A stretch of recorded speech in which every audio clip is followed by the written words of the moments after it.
for suggesting that I contact Julie and do this program for you guys. I'm very excited to be here. It's my first Zoom PowerPoint presentation, so we're all learning together. So I'm going to share my screen here, and hopefully everyone will be able to see. Can everyone see this? You can just give me the little thumbs up and you're awesome. Okay. So my name again is Abagail Belcastro. And I have an MFA in fiction and creative writing, and I am also a seamstress for historical clothing and an amateur historian in women's fashion for American 19th century. So we're going to go through most of the 19th century today, 1830 to 1919, and I'm going to talk about the evolution of fashion from 1830 to the turn of the century and a little beyond.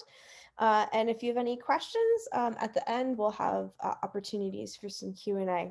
So before we launch into the fashion here, I do want to point out that the history of fashion is also the history of wealth. Because particularly in the beginning of the century, we don't really have a lot of extant pieces from people of the working class or the poor. So all of the things that we're going to be talking about today were really only accessible to the very, very wealthy. So it's good to keep in mind as we go through that not everybody from every decade was wearing what we're looking at, but I can go through the different levels of socioeconomic class as we go through. So to just keep that in mind that, you know, the lower classes may not have been aspiring to the things that we're looking at today. All right. So the first thing that we need to understand about fashion in this century that really defines the century and is very, very different from the 20th and 21st centuries is that nowadays our body types are really what dictates what our clothing looks like. And we always talk about, oh, you have an hourglass shape or a pear shape or an apple shape. And then how we dress those things with the cuts of our clothing will depend on how they look on our bodies. This was not true for the 19th century and for really most of female wearing clothing history. The structure of your garments and the shape of your body was dictated by the undergarments that you were wearing. They were called underpinnings, and they created the form and the functionality or lack of functionality of the clothing. So the picture here are the corsets, which corsets figure very heavily into all of the structure of the 19th century. And we'll talk more about corsets later. But I want to point out that a big misconception of this century is that when people look at this, this is what they think of as the Victorian period clothing. And this is actually Edwardian, which is the later half of the century, which is the 1890s, really into the turn of the century. Not Victorian, and we'll talk more about that as we go. So a good starting point here is that as much as the fashion will change through the decades, as you'll see in the images for later on, most of the undergarments are pretty much these core four pieces.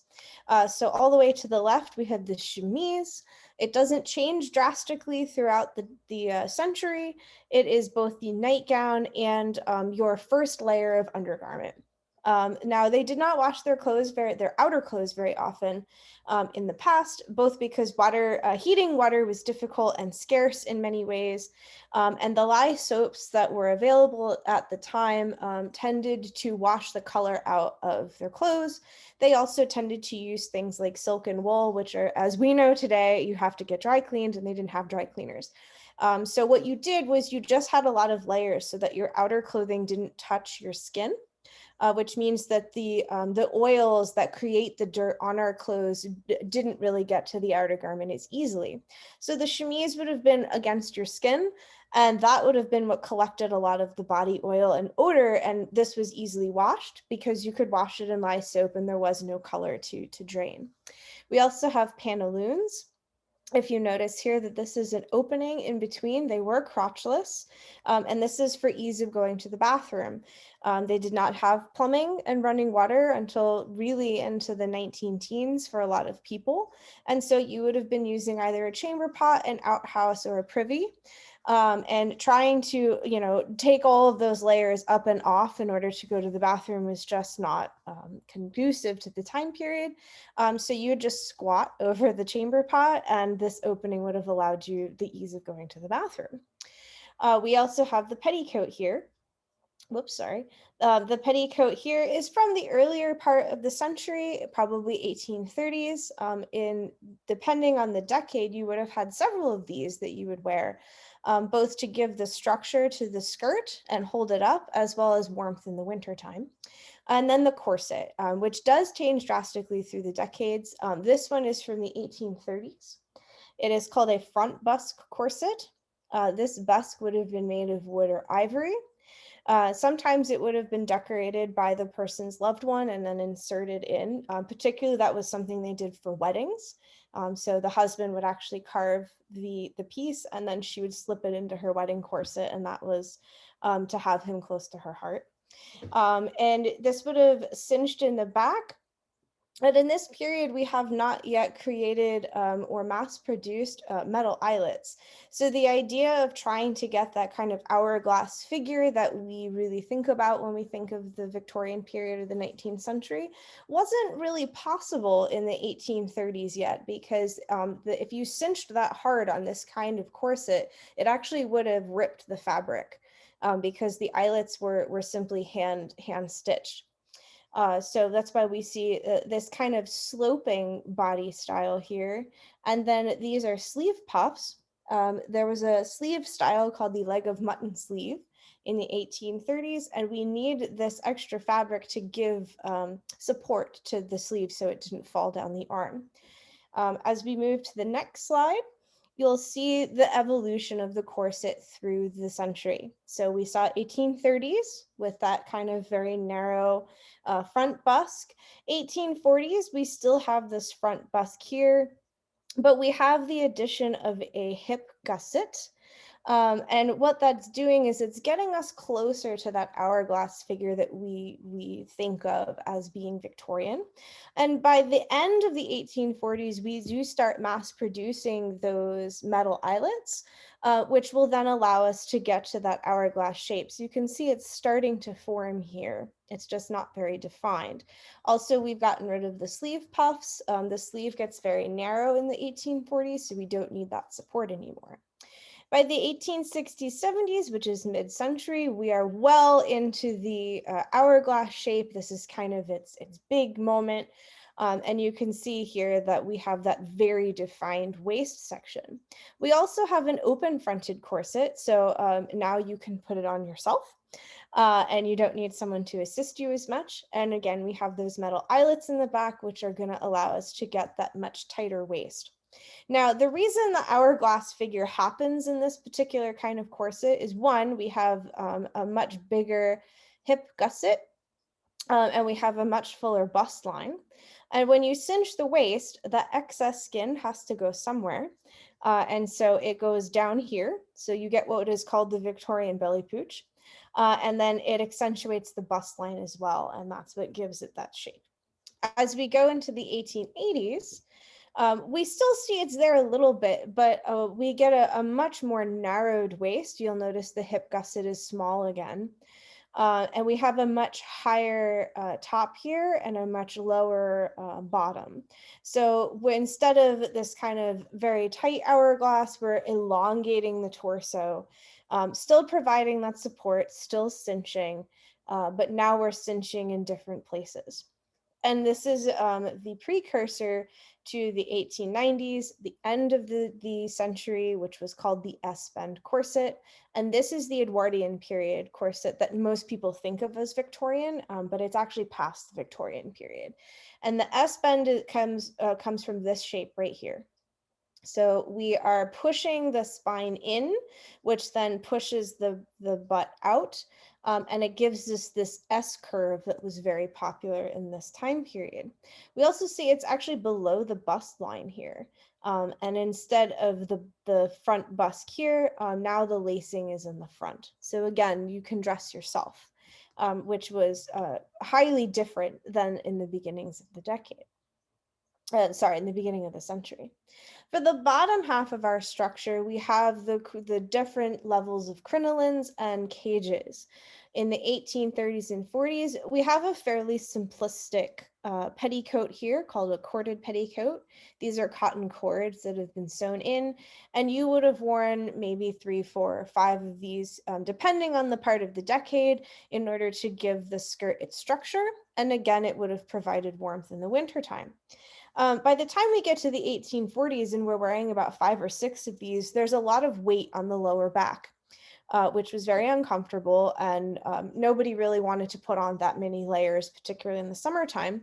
And so a French designer comes up with the cage crinoline, which is what you see in this picture here. And it's very simple design. It is canes either made of metal or wood, and they're held together with twill tape, which is what's here. And this took the place of those petticoats, but it still gave the shape. It was also much lighter, and it was collapsible. So if you were trying to sit on a chair, you didn't have as much bulk behind you. It would have just collapsed as you sat down. Now, this is the bell shape that we usually think of when we think of the Civil War period or the antebellum. By the time we get to the 1870s, the cage is elongating, and so there's a lot more emphasis on the back end of the crinoline. I still don't have research to find out why this phenomenon occurs. I have some theories that we'll talk about as we look at the real dresses. But it is just a stylistic change. It may be because they were able to use the twill tape in new ways and they were just experimenting. But we do get an elongated cage crinoline here, which then evolves into the bustle period of the 1880s. We again, with that elongated front, if you remember from the corset in the other slide, and it becomes a lot more simplistic. It's just a long petticoat, not a lot of fuss like we have in the 1830s. And then we have this bustle here. This is called a lobster bustle because it looks like the back of a lobster. And it would have supported the weight of all of the fabric and trim that we'll see when we look at some extant pieces from the 1880s. There was also a smaller version of this, which would have ended right here, and this is collapsible with a shorter one. So when she sat down, it would literally just collapse under her. So it was easy to sit down. And then by the time we get to the 1900s, we're really moving away from all of this structure. And it's very simple. So they probably are still wearing a corset underneath here. And then this would have been a corset cover to get the S bend that we kind of see in the image here, but much less actual structure holding up garments. And it becomes much more about the body itself, which then leads us into the 1920s where we have the flapper and we really don't have any undergarments at all. So just keep these kind of structural things in mind as we move forward to look at some of the extant dresses from museum collections. Before we go into that, though, I do want to take a moment to talk about corset controversy. Throughout the decades of the 19th century, there were a lot of dress reform movements that tried to take off. None of them were very successful. But there was a lot of health concerns about the corset. People thought that it moved their organs around, that it was not healthy for women, particularly of childbearing years, to be wearing this. And then there were other camps that felt that the structure that a corset provided and the support it provided was actually very important for women. And during the 19th century, it's very difficult to research any kind of legitimate medical information because anyone back then who went to school for a couple of years could call themselves a doctor and write books. So we don't really know. I did read a source from a modern perspective that says that really, yes, your organs will move around if you wear a corset all the time, but as soon as you take the corset off, the organs will return to their normal location. So these pictures are just to give you an idea of what the corset was doing and kind of where the stress points would be. So for the hourglass figure, most of the stress point is right here at the middle of the back. And it's going to push the fat down and up to give us that nice hourglass shape. I've worn both this and the S-bend. And I really think that the hourglass is one of the more comfortable ones. If you're not tying it very tightly, it actually does provide a lot of support. And in many ways, it can be more comfortable than a bra if you have one that's fitted properly for you. The S-bend did actually cause a lot of issues because of where it's putting the stress. You can see that this is the middle of the back vertebrae here. This is much lower. So the pressure is right at the tailbone almost, and it's pushing a lot down on the pelvis. And it's also curving the back and pushing the breast forward, which was the shape that they wanted. But it did put a lot of undue stress on the spinal cord of the time period. So not the best for your health. And then this was something from the 1880s to show how organs would be moved around. And again, they did move around if you were tight lacing, which not many people did. But there is controversy as to whether the corset was problematic or not. It is still a controversy, so if you're interested in learning more at the end, I can recommend a couple of books for you to look into. So let's talk about what actually makes clothing fashionable for any time period in any decade. But for the 19th century, one of the things that really helped move fashion forward was women's magazines and fashion plates. If you've ever heard of Godey's Ladies Book or the Peterson magazine, these were the premier places that women were getting their information about fashion. We didn't have Vogue yet. We didn't have the internet. So what you had was Godey's Ladies Book and Peterson's. Godey's was the most popular ladies magazine for the 19th century.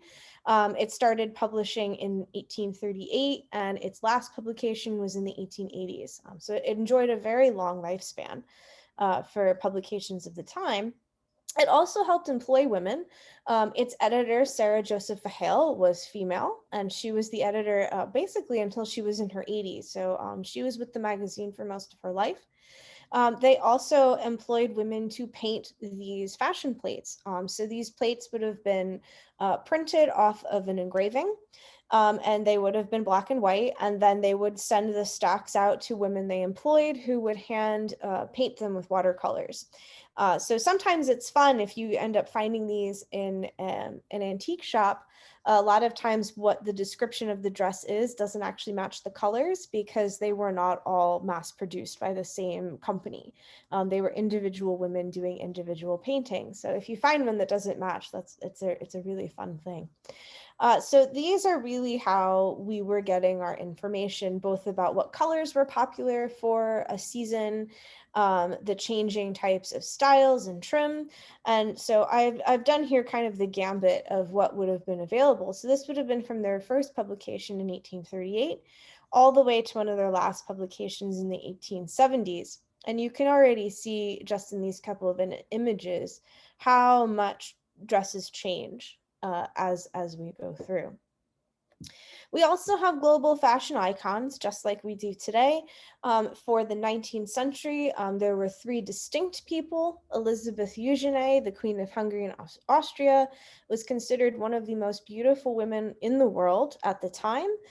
She was very fashion forward, and a lot of prints of her or photographs of her later on were used around the world for women to emulate. And a lot of her fashion choices are what sculpted what designers were considering as fashion was changing through the ages. Queen Victoria of England, also a fashion icon, particularly for her white wedding dress when she marries Prince Albert in the 1840s.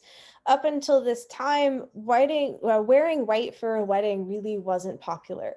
But she was trying to bolster the handmade industries of England at the time of her wedding. And she buys a very large piece of handmade white lace from one of the guilds.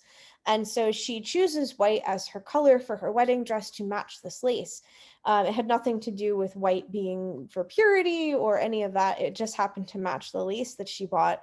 And because her wedding was so popularized by the media at the time, lots of images of what she was wearing and descriptions of what she was wearing to her wedding went global, and everyone wanted to emulate her. And that's really how we start seeing the white wedding dress become part of popular culture. And then the last person was Frederick Charles Worth and the House of Worth. Now, he's more in the later half of the 19th century. He is the father of couture, and he opens his house, and many, many wealthy, famous American women, the Astors, the Vanderbilts, the Rockefellers, would have had whole collections made by the House of Worth. His clothing is beautiful. If you have a chance to go look at some of his extant pieces from the late 19th century, you will understand why he was so sought after. Now, not everyone could afford a Charles Worth piece or a House of Worth piece, but a lot of the styles and structures that he used were often emulated by other tailors and seamstresses of the time. And then the later half of the century, the last thing that really helps spur the way fashion moves and evolves is ready-to-wear factory fashion. Up until the 1880s, most women could not buy their clothes ready-made. Ready-made is like when we go to the store and we just pick up a shirt off the rack and we put it on. This was a very new concept in the 19th century. And men's clothes were available ready-made as early as the 1840s, but women's were not. You could buy supplies through a catalog, but most of the time you would either have to make it yourself, or you'd have to go to a dressmaker and have your dresses made for you. This changes in the 1880s with the factory boom, and now women can go to a catalog and they can choose the clothing that they want. Which also changes the structure. As you can see here, we have to make ready-mades available to a myriad of sizes, which means that the simplicity of the cuts are important, which you probably can't do as readily with some of the styles from the earlier periods that we'll be looking at. So fashion plates to photographs. What I'm doing in this section is I'm going to have a fashion plate, which is an illustration, an extant dress from a museum to show you what it would have looked like in real life, and then a photograph of somebody wearing it so that we can talk about the similarities and the differences. So starting in the 1830s, we have this walking dress here. We have the very large, it was either called a leg of mutton or a gigot sleeve. We have that, as we discussed, with our corsetry. We have that busked corset, and then we have just this skirt here. They did like some decoration in the 1830s. They used a lot of lace, actually. And silk was the preferred fabric for dresses, particularly higher end dresses. If you were not as wealthy, you could have used cotton, but most everybody was trying to at least have one dress in silk, which is what you see here from the museum piece. We have, again, that high gigot sleeve. There's probably a sleeve puff under there to give it its shape. And the only decoration here is really this belt. Same here in this image. She is wearing a little bit of lace, and her sleeve is interesting where it's actually quite tight up around the upper arm, and then it billows out as it goes down. Photography in the 1830s was pretty rare. It hadn't been massively distributed yet, so there aren't many extant pictures of people wearing 1830s clothing that are real visible today. If you were not a super wealthy person in this period, you still could have emulated this style. The pattern itself is not very difficult to make, but you would have been using, maybe linen or cotton instead of the silk in this picture. But this woman is probably a middle-class woman, and we can tell based on the shine of the photograph here that she is probably wearing silk or a very high-quality wool. We have some more pictures here. This is a daguerreotype, believe it or not, that it's been hand painted here. And you can see again the high gigot sleeve, which is pretty similar to this one here. And then it's important to note, just as a fun thing, that children's fashion as children was also a very new concept in the 19th century and doesn't really begin until later on. So in this time period in the 19th century, children were dressed like little adults. So their clothing is just smaller versions of what their parents were wearing in easily washable fabrics. So this is a little girl's dress, then you can see it looks almost exactly like the mom's dress. But hers is cotton while her mother's is silk. As we get into the 1840s, we have a very different silhouette. Again, I had talked about how now we have the mass-produced metal eyelet, so we can start having a much tighter corset because it can take the strain of that cinching. So you can see here we have a very tight, narrow torso where the bust is what's really accentuated here, and we've gotten rid of those enormous sleeves, and they're actually very narrow now. Again, not a lot of embellishment. Part of the reason for this is we were not yet really mass producing large quantities of accessories. You would have to have a dressmaker make your clothing, or you would have to make it yourself. Also, the sewing machine has not been popularized yet. They did have prototypes of the sewing machine in the 1840s, but they were not readily available for most average Americans. And so if you are sewing your own clothes, you are sitting there with a needle and thread.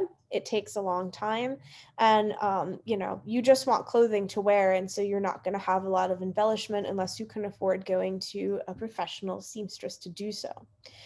So we see this really beautiful image, a lovely striped silk here, and you can see there's a little embellishment on the sleeve. We have some pleating and tucking in the bodice. But these are all things that a seamstress at home would have been able to do for herself, and it didn't take a lot of skill. So a lot of the clothing we see in the 1830s and 1840s don't have a lot of embellishment for that reason. Again, in this piece, we can see a lot of the embellishment is really just in the tucking of the fabric, or what's called shirring, to get that kind of wobbly look. These are all silk that they're wearing. This is a beautiful extant museum piece. It is a wedding dress. And you can see that all of the embellishment and accessories on it really are the same fabric. So again, it would have been pretty simple for a woman to do at home. And then it has an overskirt of lace on it that would have been, she would have just acquired the lace and made the skirt. The reason I picked this image is both to show that, again, the children are just wearing a child's version of what their mother is wearing, but also that right here you can see that this is an actually detachable sleeve. So this means that this girl could have worn this both in the winter and the summer. So the sleeve would have been whip stitched on, which means they would have been very large, easily cut stitches. And so she would have worn this in the winter, and then it could have been cut off. And then she would have had a summer dress as well. By the time we get to the 1850s, we see a drastic change in the amount of accessories and embellishments that we're putting on our clothes. And we also have this tiered skirt and what's called the peplum shirt. So this is the peplum here, this triangle. And that's because we are both mass producing, that the factories are really in the industrial boom in the United States. And so we are mass producing things like silk trim and tassels and silk itself. And it's readily accessible here, and it's cheap to buy. And we also, by this point, sewing machines become available and accessible to the average person. So now, even if you're making your own clothes at home, you can accessorize them to match a lot of the fashion plates that you're seeing. So there's just an abundance of trim and tassels. Fringe was very popular in this time period.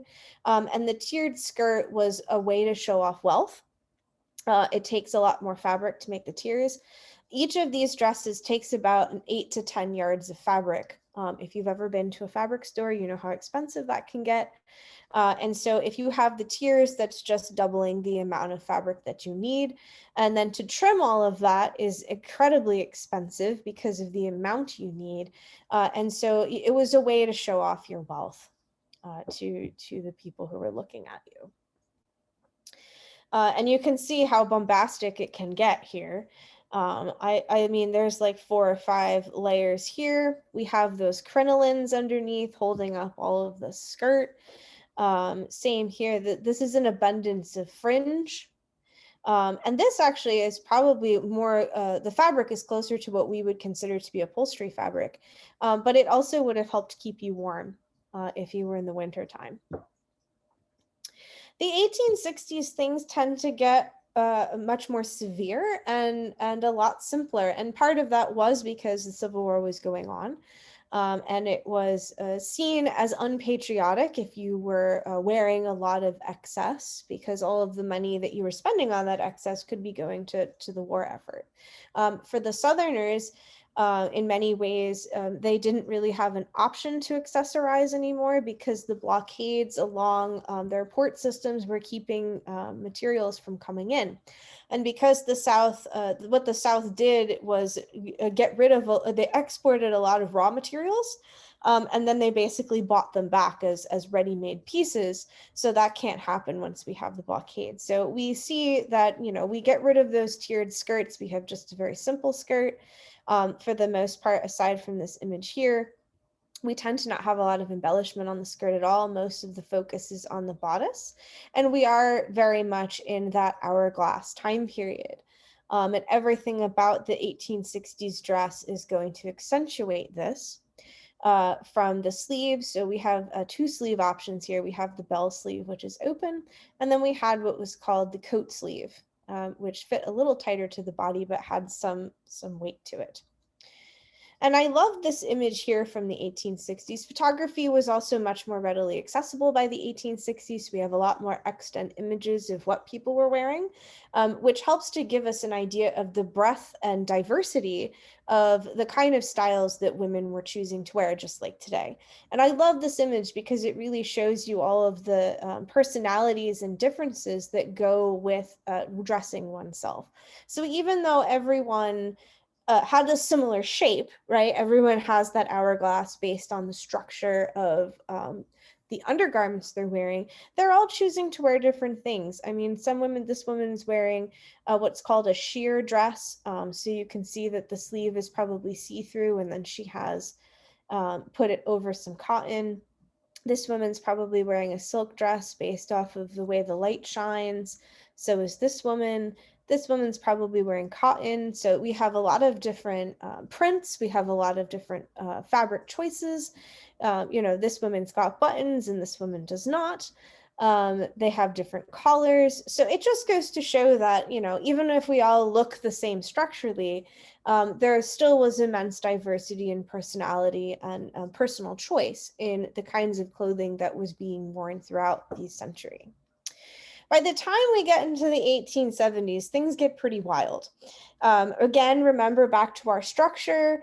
This is where we have that elongated crinoline cage underneath, which means that we can bring a lot more attention to the back end of the dress. So what's called the apron became very popular in this time period. Basically, everyone in this image is wearing a version of it. And it was all about pleating, and we really take off with the accessories in this period. There's tons of trim, a lot of ruffles.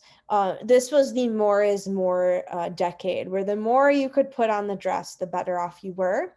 And this culturally was for a couple of reasons. Firstly, the Civil War basically took out any eligible bachelor of marriageable age for a lot of women who lived through the 1860s into the 1870s. And culturally, in this time period, the only way for a woman to really survive was to find a man who could pay for her and support her. And so being married and having children was a very large part of Victorian women's lives, and really essential to their survival, because there was no way for a woman to support herself on her own unless she was willing to be a prostitute, which in the highly Christian society that they were living in was very frowned upon. So one of the reasons that these outfits become very embellished is really because they're showing off their assets, and they're trying to find a man who will marry them. The other was, again, because of the industrial boom right after the war. It meant that now we're getting more and more ready-made items. We're getting more and more ready-made accessories like trim, and we want to show them off. And we did have excessive wealth, particularly in the North after the war was over. And this is really where the big names like the Vanderbilts start coming up. And everyone wants to emulate them. So the fancier their clothing becomes, the fancier the average person's clothing becomes as well. You have some more beautiful pictures here. This is really towards the end of the 1870s. So this is the beginning, where we still kind of have that Civil War look to our top, and we have the very full skirt. And then by the end of the 1870s, we still have a lot going on. There's a lot of fabric here, but we can see that everything is kind of narrowing down, which leads us into the 1880s. So this time period, we have a very, again, narrow area here. We have the narrowed torso with that corset that we saw in the beginning.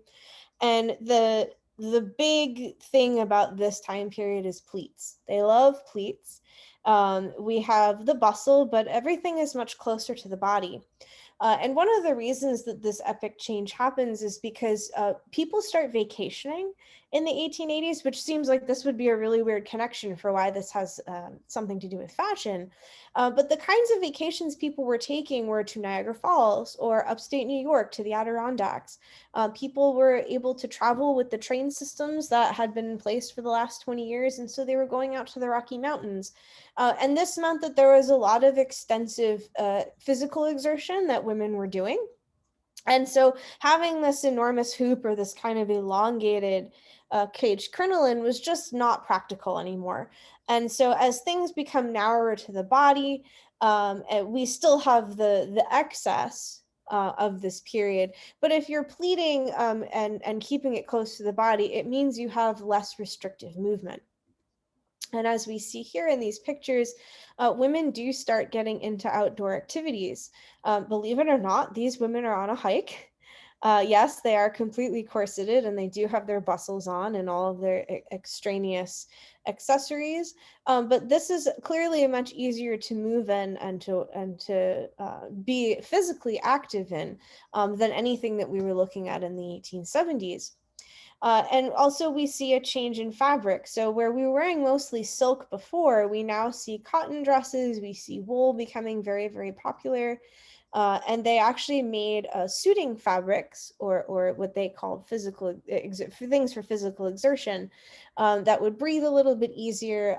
And they also had exercise corsets and summer corsets that they began coming out with in this time period to help women be a little bit more active. We also see in the children's clothing here that this is really the start of childhood.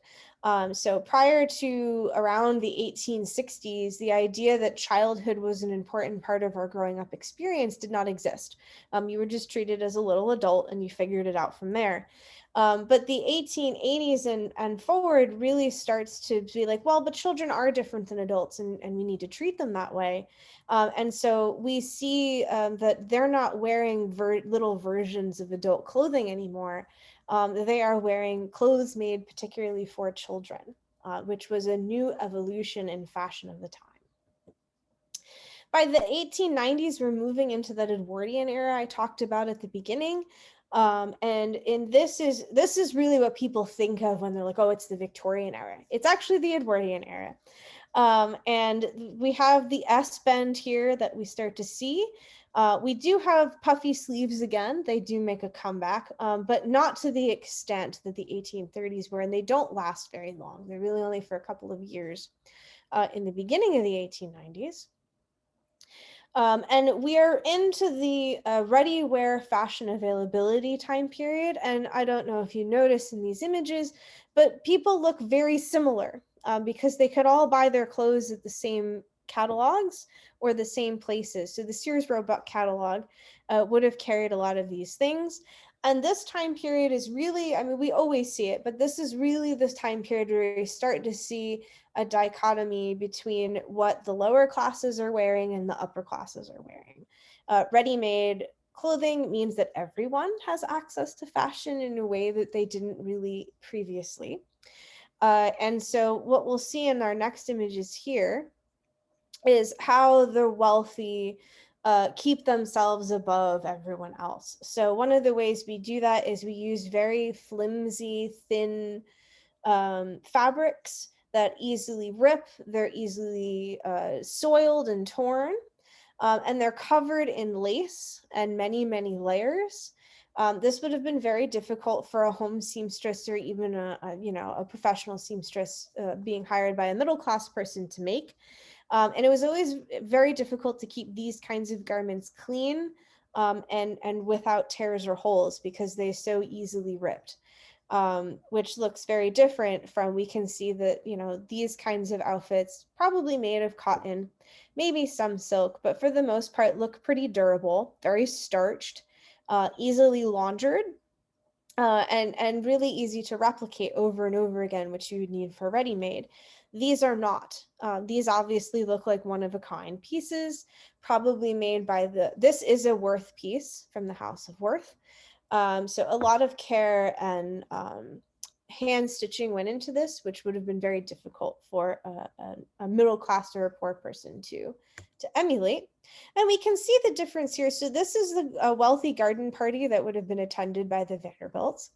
And this is the seaside. Seaside became very popular for people to vacation to in this time period, and they're wearing ready-made pieces. So while we see a lot of similarities between the structure of the garments, it's very clear that these are one-of-a-kind handmade pieces from places like Worth, where these were easily bought at some kind of department store. So this is one of the ways that the fashion continues to only be something attainable by the wealthy, even though now the middle class has access to it in a way they never did before. By the time we get into the 1910s, we're seeing some really big changes. Part of this is due to Coco Chanel. She really comes into her own in the 19 teens, 1920s, and 30s. And one of her big motives in the kinds of clothing she was popularizing at the time was the ability to dress oneself. And we've talked about that a little bit with the corsets in the past. It was very difficult to dress oneself if you're wearing something like this dress. Now, even though they look very flimsy, they're still wearing heavy corsetry underneath. They still have petticoats, etc. And that most of these actually buttoned in the back. So you would have needed someone to help you dress. If you were not a super wealthy person who could afford a staff to do that, you had to have someone in your family help you. And Coco Chanel thought everyone should be able to dress themselves. And so we see that all of the things that become popular in this time period open in the front, which means, and they were very simple. So we have just this long skirt. We have this that comes in the middle, and it just has a big collar. Again, we're still wearing some semblance of a corset under here. We may not be tight lacing anymore. We don't have that hourglass figure anymore. But we look a lot more comfortable. We can move a lot better. And starting in the 1880s and continuing, women become more interested in exercise and health concerns. And the idea that we would be able to move around becomes really important. Also in the 19 teens, we start gearing up towards World War I. Which means that we have war on the mind, and so clothing becomes more of a practicality again, as we can see here. So this is a French woman during the advent of World War I, and we can see her clothing looks pretty simple. She's wearing some type of corset underneath, but for the most part, there's no structure whatsoever. It's just a long dress. She has a belt to give it a little bit of structure, but for the most part, that is a very simple garment that you could put on by yourself. This is a picture of someone wearing Coco Chanel. Again, you have a dress that basically you can throw over your head, some accessories, but for the most part, very simple, easy to wear clothing. These women are factory workers during World War I. Again, something that they can just throw on over their head. We do have a belt for a little bit of structure, but for the most part, this is a practical piece of clothing. And it's really the first time we're seeing practicality in women's clothing in a century. So just as a lasting image here, this is kind of where we start in the beginning of our story. This is the 1830s, and this is where we end in 1919. So I think I just love the idea that's how far we've come, that we're corseted, we have very long skirts here, everything is about the look and kind of the curtailing of the movement, because women were just supposed to be beautiful. And by the end, even though we have individuality, and a lack of structure here where we're not really wearing corsetry anymore during this period, mostly because we needed the steel for World War I and no one wanted to wear the corset anymore after they got rid of it. But these are very practical clothes. You could have bought these from a catalog or in a store. You didn't have to hand make everything. And so we've really had quite a leap from 1830 to 1919. So that is our trip through the fashion of the 19th century. And at this point, I'll stop sharing the screen here and open us up to questions. So feel free to unmute yourself. And if you have any questions at all, please let